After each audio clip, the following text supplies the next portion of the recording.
mga kabrumbrum, nandito na naman tayo ngayon para sa panibagong tutorial at kaalaman. So ngayon, dahil sa napakaraming nag-PPM kung paano daw mag-install ng motorcycle alarm, so bibigyan ko na kayo ng kasagutan. So ngayon, i-discuss muna natin kung ano nga ba yung function nitong motorcycle alarm na to at kung paano ito i-install sa ating mga motor. So ngayon, hindi ko muna gagamitan ng motor or hindi ko naman ikakabit. I-discuss ko lang kung paano ito ikakabit. So later, kapag marami nang nag-PM, marami nang nag-request, i-video ko yung mga kinakabitan ko nito. So ito nga po pala yung motorcycle alarm na kinakabit ko dun sa mga customer ko. So ito, proven and tested ko na lahat ng function gumagana at madali lang itong ikabit sa kahit anong motor. Ano nga ba yung mga features at function nitong motorcycle alarm na to? So bakit kaya napakaraming nagpapakabit at nagpapa-install nitong motorcycle alarm na to sa kanilang mga motor? So meron tayong dalawang reasons kung bakit sila nagpapakabit nito. So una, for safety purposes. And second, pang dagdag pogi na rin dun sa motor. So paano safety purposes? So anti-nakaw to, anti-nakaw at kapag pinaglalaruan yung motor nyo. So una, meron tong bike locator.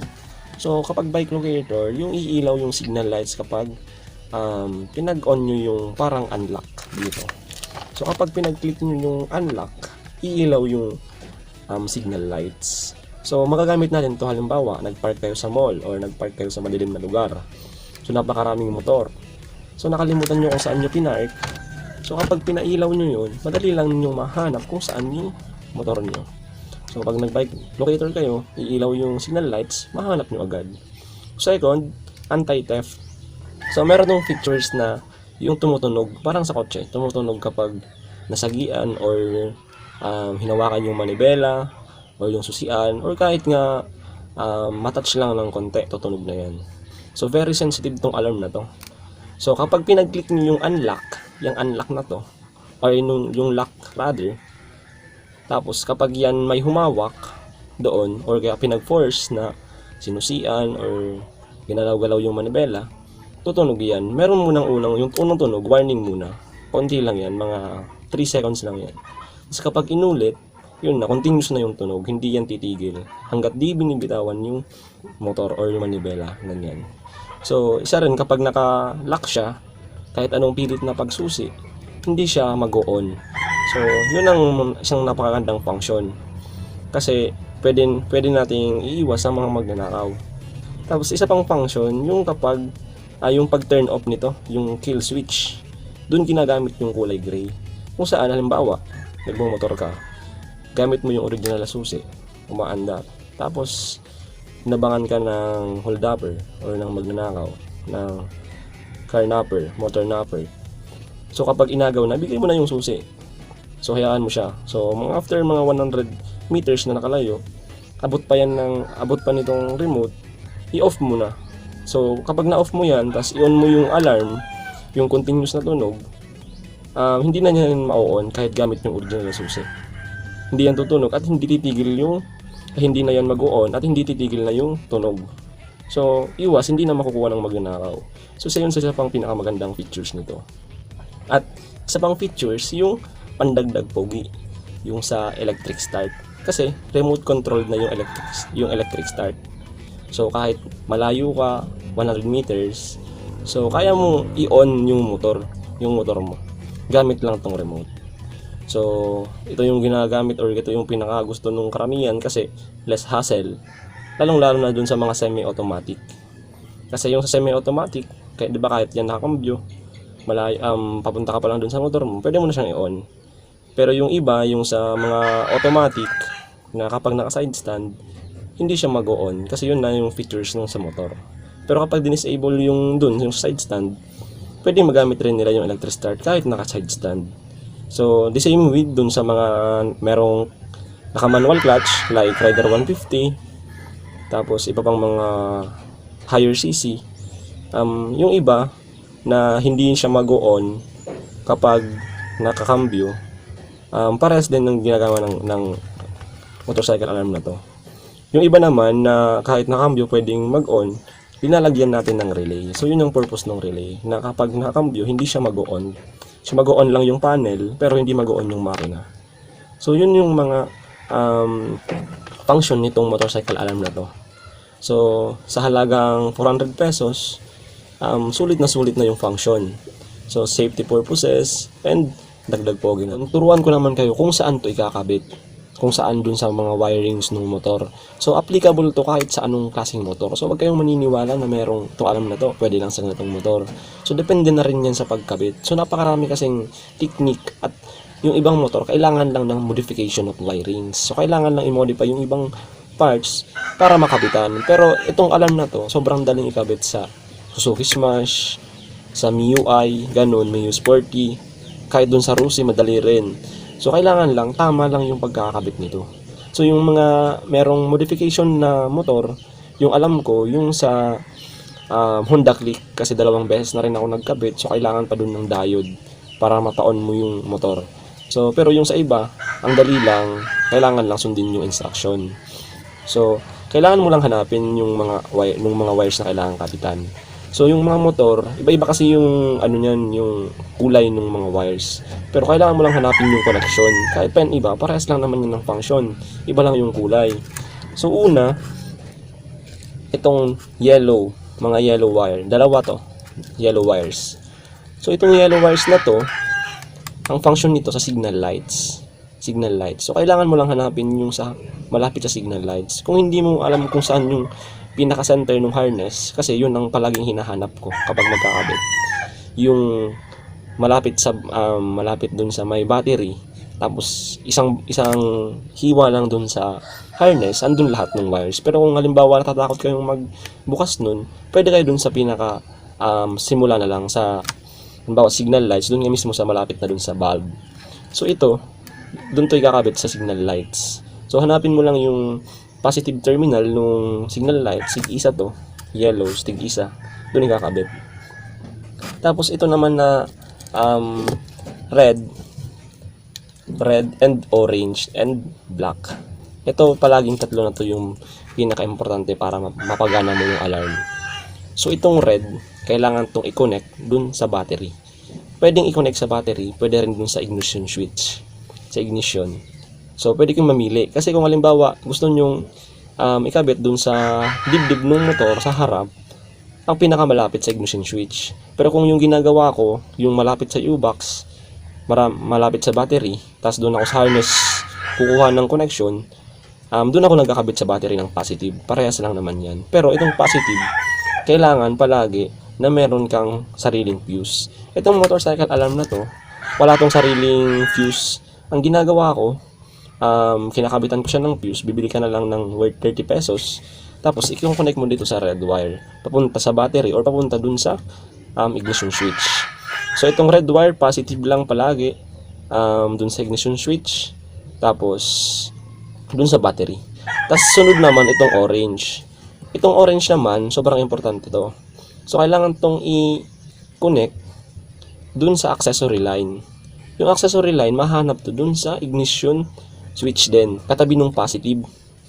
So sa ignition switch, dalawa yan palagi. Kalimitan, dalawa palagi yung wires. Pero na lang dun sa mga FI na napakarami ng wires sa ignition switch. Pero sa mga carb type, palaging dalawa yung wires. So ito sa accessory line. Yung iba, kulay orange din yung kulay. Pero yung iba naman hindi. Yung dalawa lang yung pagkakabitan nito. Dun sa ignition switch, tapos dun sa may CDI. Dun sa karamihan, halimbawa sa Smash, kapag dun ako nagko-connect dun sa may baba or malapit sa CDI, kasi tinatabi ko yung fuse, itong fuse na tinatabi ko tong body dun sa may CDI kasi may space dun. Dun na ako nagko-connect sa orange wire na din ng CDI para konti lang na wire yung magamit. Tapos, itong black naman, body ground. So, kahit saan mo ito ilagay na ground, na wire ng motor. Pwedeng ilagay dun sa mga ground or negative line nung sa buong motor, or pwede rin ilagay mo lang dun sa body. Paanong body? Yung dun sa chassis, hanap ka ng may tornilyo, tapos ikabit mo tong ground na to. Pero ako, ang ginagawa ko, palagi dun ko kinakabit sa wire para mas maganda yung daloy ng ground. Kasi kahit to ground, kapag wala yung connection, hindi yan mag-on. At isa pang pinaka-importanting wire, itong blue. Itong blue, para naman to dun sa starter. Ito yung kung saan kinoconnect yung sa starter para gumana yung remote controlled electric start. So, dalawa rin yung pagkakabitan nitong kulay blue na to. Pwede mo itong ikabit dun mismo sa simula nung starter switch. Pwede mo itong ikabit dun. At pwede mo din na ikabit dun sa may starter relay na mismo. So, sa starter relay, hanapin mo lang yung connection, tapos dun to ikakabit. Tapos isa pa, yung palaging pinag-uusapan, itong gray wire. So, itong gray wire na to, para to dun sa kill switch. Yung kahit kahit nga sinusian nung magnanakaw yung motor mo pinaandar, pag nakakabit tong gray wire na to, pwede mo yan ma-off ng remote. So, itong gray wire na to, kinakabit to hindi dun sa ignition switch, ay hindi dun sa ignition coil. So, dati nagkabit na din ako sa ignition coil. Gumana siya, gumagana. Kahit ng isang taon na nakakabit, gumagana pa rin. Pero, for safety purposes na rin, kasi marami ding research, madami ding instances, nabasa ko, tapos nakita ko sa mga post nila, sa mga vlog na nasunog yung motor. Hindi pa naman nangyayari yun sa akin, sa mga nakabitan ko, pero simula nung na panood ko yun, ang ginawa ko, dun ko na lang ito kinakabit, dun sa may pulser. Yung pulser, yun yung galing sa stator. May isang terminal dyan, dalawa rin yung wires, hahanapin mo lang yun, kahit mag-trial and error ka kung hindi mo alam. Basta galing sa stator na wire, tapos ikakabit mo yung kulay gray na to. So, yun lang naman, ganun kadali yung pagkabit nitong mga wires nito. So, unahin mo lang palagi yung sa signal lights. Signal lights, dun lang to sa, pwedeng sa signal light sa harapan, pwede rin sa signal light sa likod. Kung saan mas malapit yung body mo, dun may kabit. Tapos, itong red sa positive, ignition switch, o kaya dun sa battery. Tapos, itong orange, accessory line. Katabi ng ignition switch or dun sa CDI, pwede rin. Tapos ito naman na kulay blue sa starter or sa starter relay. Tapos ito naman na kulay gray, itong gray sa pulser. Sa pulser mo na lang ikabit, wag nang mag-try pa sa ignition coil para mas sigurado. So ganun lang naman kadali yung pagkabit nitong motorcycle alarm na to. So kailangan mo lang sundin yung hindi yung kulay nung sa wirings. Kailangan mong hanapin kung saan yung ikakabit na sinabi ko kanina, kung saang part ikakabit. So, yun lang. Kailangan mo lang kapag hindi mo alam, i-trial and error mo lang. Basta wag mo lang pagdidikit yung dalawang yung negative positive kasi para hindi masunog yung motor. So, ganun lang palagi yung ginagawa ko kahit sa mga hindi ko kabisado. So, ito, meron yung dalawang switch, yung dalawang remotes. Yung function, kanina, na-discuss ko na yung sa unlock, tapos bike locator, i-unlock, tapos alarm, and electric start. So, meron tong mga adhesive tape yung double-sided. Pero hindi ko to ginagamit, or wag nyo itong gamitin, kasi hindi to masyadong malikit. So, konting basa lang to, tanggal na to agad. Ang gawin nyo na lang, bili na lang kayo ng tape. Yung sa itong tape yung gamitin nyo. Ganito. Kasi mas makapit to. So kahit nga tanggalin mo, ilagay mo ulit, kapit na kapit. Hanap ka lang ng magandang pwesto nitong body na to. Kasi dapat kahit to waterproof yung lahat ng parts na to. So syempre kapag tumagal na, pwede itong mapasukan ng tubig. Mas maganda kung hanapan mo to ng magandang pwesto. So, wag kayong maging tamad na kung saan unang nabuksan, dun na ilalagay agad to. So, palagi itong linalagay ko sa malapit sa may U-box. Kasi meron dong mga maliliit na compartment. Gaya nung sa Suzuki Smash, meron yan na dun sa may part ng CDI, ang laking space. Pwede mong ilagay itong body na to, pati yung speaker, na hindi siya mababasa.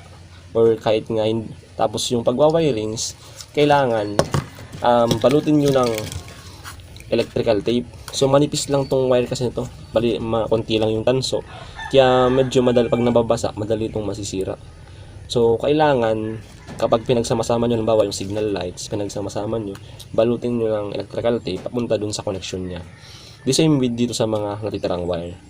So mas maganda yung balot na balot yung wire para malinis din tingnan yung wirings. So yun lang naman yun ang mga tips ko kung paano magkabit nito. So marami na din akong nakabitan na motor Hindi ko lang na-video kasi mga first time nga sa Mio 125 ganun. Pero sobrang dali. Kapag mayroong sunod na nagpakabit sa akin, i-video ko na kasi kabisado ko ng pagwa-wiring. Pati din sa Mio Sporty, nakakabit na rin sa Honda Click. Pati din sa ibang motor, kahit sa Rusi Sigma, alam ko na rin kung paano. So comment na lang kayo kung anong motor yung gusto nyong makitaan ng tutorial kung paano magkabit nito. So kasi medyo kailangan kayo na lang yung magkabit kasi sayang naman nung bayad. Kasi palaging ang presyo ng pagkabit nito, depende sa tagal ng trabaho, 300 to 500 pesos. So yung labor fee, halos mas mahal pa nga dito sa pyesa. Kaya kailangan kayanin nyo na lang yung pagkabit para makatipid-tipid na rin kayo. Pero pag hindi talaga kaya, pwedeng sa mekaniko, magpakabit. Pero palaging 300 to 500 pesos ang labor fee nito. So yun lamang po mga ka-brum-brum yung ating tutorial ngayon. So huwag kalimutang i-like, subscribe at click yung notification bell sa aking channel para maging updated kayo dun sa mga panibagong videos tutorial. So nagbabalik tayo ngayon sa pagbablog. So medyo mahirap-hirap ngayon ang panahon dahil sa COVID-19. So stay safe, sa bahay na lang kayo. Maglibang-libang. Yung motor, linisan. Manood ng mga video para hindi masayang yung oras. So yun lamang po mga kabrum-brum at good day.